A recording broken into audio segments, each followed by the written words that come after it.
Good morning. It is my pleasure to be here today with you. My name is Peter Panagos. I'm a professor of emergency medicine and neurology at Washington University School of Medicine in St. Louis, Missouri, and I'm the former chair of the Stroke Council of the American Heart Association. And today we are going to talk about the role of the EMS in acute stroke and mention of the mobile stroke unit. I really think this is quite an important topic because EMS is playing such a large role in the care and the transfer of patients from point of symptom onset to arrival to our excellent stroke hospitals where amazing evidence-based care is being provided. But unless these patients can achieve quick care and identification and transfer to the right hospital to get the right treatment, their treatment is suboptimal. And EMS is playing a larger role in the transfer of patients within our overall stroke system of care, certainly in my community, and I know probably yours. My disclosures, I have nothing to disclose except I do receive research funding from the US federal government to perform stroke research for StrokeNet. So objectives today are going to be really quite simple. I want to expose you a little to the world of EMS. We're hearing a lot of stroke in this conference, but you're going to hear a very limited description of EMS symptoms, optimization, and barriers for providing care pre-hospital before the patients arrive to our outstanding hospital-based stroke care. I want to understand the existing pre-hospital stroke triage tools and recommendations for stroke severity, know some of the existing guidelines that are out there that have just recently been published for stroke care optimization in the pre-hospital setting, and talk a little bit about mobile stroke units and appreciate the role, and it is limited role, but the growing important role of mobile stroke units or MSUs in the pre-hospital stroke systems of care. So what is EMS? It's really more than lights and sirens. It's more than a fast driving, expensive ambulance. It's really the integrated part of our acute care for trauma and medical care in our community. In order to do this all effectively, pre-hospital care must evolve to involve many systems, and they're clearly not all the same and not even close. And at the fundamental level of patient care, we all talk about common threads across all pre-hospital care systems, and it's often the first point of contact for medical patients and stroke patients into our system. So we talk a little bit about the stroke chain of survival. For those of you familiar with advanced cardiac life support, the most recent update identifies the links in the chain of stroke care. And we all know that any chain is inefficient and not functional if one of those links is broken. As far as the 8 Ds for the stroke system of care, there were 8 of them described in ACLS. The first 3 are the domain of pre-hospital care, from detection, early recognition, particularly in the setting of dispatch, dispatch and early EMS activation using the 911 or any appropriate system in your community, and then delivery of that patient through a rapid triage, transport, and notification system. This is very important. Pre-hospital notification for stroke patients can be quite effective to expedite efficient care. And then when they arrive to the hospital, that information on the patient is downloaded and provided to the hospital care providers, where additional triage and assessment is immediately begun. But those first few facts and parts of stroke care occurs in the pre-hospital setting and are an integral part of this stroke chain of survival. So triage, you're going to hear this many times in this discussion today. Triage is a noun and a verb. And used as a noun, it really is an assignment of degrees of urgency to wounds or illnesses that help you decide the order of treatment for a large number of patients or casualty. Usually in the setting of an altercation or war, we know triage in that way. But as a verb, it's really how we assign degrees of urgency to wounded and particularly ill patients, stroke patients in the pre-hospital setting. So we're going to use it in that context. And the implications are we need to get the right patient to the right place in the right amount of time to achieve and obtain the right treatment. Sounds very simple, it's much more complicated. We can over triage patients. Everyone knows we can send every patient to the most comprehensive, large academic medical center in the community, urban center. But patients taking to these large comprehensive stroke centers don't require often that level of care. This can lead to delays in thrombolysis decision because they may have additional transport times, bringing patients to larger comprehensive centers, driving by very capable local primary stroke centers. Funneling all the stroke patients into a larger comprehensive center is really going to starve primary stroke centers of needed volume and practice. Those of you who practice stroke care know that if you do not receive frequent patients into your system, the system becomes what we call very rusty and inefficient. You need frequent patients to stay efficient. And the outcomes are perhaps not always better at the larger center. You can achieve excellent care at through local care through your primary stroke centers in your own community. And then there's also risk of under-triage. Patients who are not taken to the comprehensive stroke center may actually need that higher level of care. And by bringing them local, they may actually be put behind the treatment window and actually have harm caused to them. That can cause delays in endovascular or surgical care. And then if the patient needs to be retransferred to a larger hospital, after arriving to a community hospital, that will impact transfer times for other acute conditions such as ST elevation MI or trauma, now that these patients have to require another hospital ride between two hospitals to receive higher level care. And it also does place stress on that EMS system because it requires a double transport. The patient is brought to the primary stroke center, retriaged, and now has to be retransferred using very precious and limited EMS resources that aren't just there sitting waiting to be used. They're stressed to the max on most days of the week. So there is much guidance out there, fortunately, and it's growing guidance in the pre-hospital setting. I'll list a few of these just so you can reference these on your own time, but I just want to let you know what we are thinking about in the American Heart Association and other partners as guidance in the pre-hospital setting. The first is a paper that was fairly recently updated, and it's the recommendations for establishment of stroke systems of care. This is a 2019 update authored by Dr. Adeyeway, and this just outlines in a framework the components of a very mature stroke system of care. What is needed? What are some of the potential opportunities, and what are the barriers? Very good paper. I recommend checking it out. The second is really our flagship paper for stroke care in the United States from the American Heart Association. This is our guidelines for early management of ischemic stroke. Just recently updated and published. Dr. William Powers was the lead author of that. And in that paper, harmonizing with other AHA, American Heart Association papers, we talk about pre-hospital systems, ideal optimized EMS assessment and management, hospital stroke teams, and stroke systems of care quality improvement processes in order to make care that is occurring prior to hospital arrival idealized and optimized. So when they do arrive, we can provide highly effective consideration for thrombolysis and mechanical thrombectomy.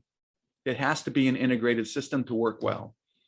Another one, this is one you may not have seen. This is the newly released stroke algorithm for suspected stroke under the Advanced Cardiac Life Support, or ACLS, from the American Heart Association. And through it, it's an updated of a previous version, but EMS care is highly pointed out early in the algorithm, critical components of EMS care for assessment, actions, identification, and triage, bringing them to the hospital where they're considered for advanced care. And for those of you who take this course, you will see this in more detail. So it's important in the field, when we have a patient that may be having a stroke, it's important that EMS, which is responsible for all types of patients and all types of diseases, and may only see 1 out of 10 patients who has a neurologic complaint, that we have assessment tools that help to identify stroke, and particularly now with thrombectomy growing larger importance, the severity of stroke. And that is increasing the importance of stroke care in the pre-hospital world. So some of these tools are important because they help to timely recognize critical stroke patients and hopefully exclude mimics, things such as sepsis, low blood sugar, high blood sugar, seizure, tumor, intracranial hemorrhage, migraine, syncope, things that look like stroke but may not be stroke. And we know that if a stroke is misdiagnosed, it may lead to delayed care or wrong treatment. So EMS plays a huge role, in the first component is a stabilization and identification of a stroke patient. And once that patient is considered a possible stroke, now we can actually have additional tools stroke severity tools, and there are numerous stroke severity tools. I list some of them here, and if your favorite may not be on this list, but these are key tools that help to identify severe strokes. What does that mean? Strokes that may have, more likely than not, a risk for having a large vessel occlusion, which mean they may benefit for consideration for mechanical thrombectomy. But in order for these tools to be effective, they have to be easy to use, reproducible between systems, between trained individuals. They have to be quickly administered and fast, and they have to be highly sensitive. We don't want to miss strokes, but we don't want to overdiagnose severe strokes. We'll talk about that a little bit more. Fortunately, we have some very good recent science that has tried to look at some of these tools in a prospective, pre-hospital validated way. And this has come out of a Southwestern Netherlands study called PRESTO, which was a trial designed to look at interhospital transfer as a cause for endovascular treatment delays. So what they looked at is they took 8 of the most common pre-hospital scales and studied them prospectively in their community. And what they found is they studied almost 1,039 people that with paramedic suspected stroke. About 12% of those, or 120 of those, were diagnosed with a large vessel occlusion, and they found out that race, one of the severity scales, performed the best with an area under the curve of 0.83. And in important PRESTO considerations, we're using positive predictive value, which is a kind of a de facto version of over triage, and negative predictive value, which is under triage. We all know that positive predictive value is the probability of following a positive test result that an individual will truly have that specific disease. And the opposite, being a negative predictive value, is that the probability that following a negative test result on that severity scale, the individual will truly not have a specific disease. And you can see that race had the best positive predictive value and the best negative predictive value, which meant that it was very good at, if negative, that the patient did not have a specific disease, with a 5% miss rate, which is still high, but considering all the other variables, quite acceptable. So in general, race fared most favorably out of the comparison out of these 8 severity scales. But race is a little bit more complicated for EMS providers. It involves very sophisticated neurologic knowledge, such as gaze deviation and agnosia. These are 2 terms very common in the neurologic world, but not common for pre-hospital paramedics and EMTs who don't think about this every day. So race takes a little bit more education, a little bit more training, but it seems to be the most effective for not only avoiding under triage, but also over triage. So the takeaways from pre-hospital triage of suspected severe strokes to larger hospitals, and theoretically can save lives and reduce disability, particularly with the advent of advanced neurocritical care and thrombectomy care. RACE seems to be the best performing scale, but it's not easy and reproducible and fastest for all users, but it certainly performs the best in this prospective PRESTO study. And still more work is needed to improve pre-hospital stroke triage. And we'll talk a little bit about this more. So if you gathered by some of my comments here, stroke triage still is not an exact science. In the United States, this is just a map that shows the ability and access of stroke patient cares within 1 hour of certified stroke centers in the United States. And you can see, even in this fairly recent identification of stroke access, there is a large population in the United States of stroke patients who, after having a stroke, may not have timely access to stroke care. So disparities still exist in a fairly highly sophisticated stroke system in the United States. And pre-hospital triage, looking at a system look, is still very complicated in 2021. We have 3 columns. We have very disparate and varying care, from BLS and ALS ground systems, ambulance-based care. We have air-based or air medical care, and we have mobile stroke units. Then we have destinations that range from comprehensive, very high-level care, performing thrombectomy, craniectomy, neurocritical care with the experts all on site, to basic level care where patients can just be identified and then quickly transferred to the next highest level care. And there are numerous factors that are involved in this, such as distance, run times, destination tiers, availability of resources, medical control, private versus public transport agencies, patient preference. So it still is very complicated, and every system has not quite figured it out yet. So there are opportunities. So there is growing literature support that selectively triaging the most appropriate patient to the right hospital is going to lead to better outcomes. We know that for STEMI, we know that for trauma for a number of years. Getting these patients to highly sophisticated and trained centers lead to better cares. And we know that endovascular care now, after the 2015 studies, may improve outcomes for patients with suspected LVO, and direct field transport to the nearest closest versus the most appropriate highest level is still variable. So you have to customize that to your local resources and regional plan. This is just one attempt that the American Heart Association used to customize hospital and regional-based stroke care using a stroke routing algorithm, and really kind of focus on a couple things. One is the patient having a stroke? Number two, is the patient having a large vessel occlusion stroke or severe stroke? And then two, if suspected, can we bring them to the most appropriate hospital that may actually require a triage beyond the nearest closest hospital? This is still quite contentious and not completely worked out well in many communities in the United States, and I suspect internationally. But this is a way of looking how getting the right patient to, in the right amount of time, to the right hospital quickly and efficiently. And there are limitations. Because patients don't recognize stroke, EMS has difficulty recognizing stroke, pre-hospital notification is not consistent, EMS therapies, not everything we do in the pre-hospital setting is evidence-based, and there are variations between rural, urban, and suburban settings, and there are too many stroke scales now that, as I had mentioned, for identification and severity. So the American Heart Association came out of the recent paper that I was able to participate, trying to break down the different types of communities for stroke care. And we broke it down into really three kind of groups: urban, rural, and suburban. And based upon LVO suspicion in urban centers, we came up with some really generalized times on what would be acceptable additional transport times in urban centers where most of our comprehensive stroke centers exist. We also talked about rural centers, which may not have thrombectomy capable centers. What would be ideal maximal times to drive further to the most appropriate center? We came up with some recommendations for rural area.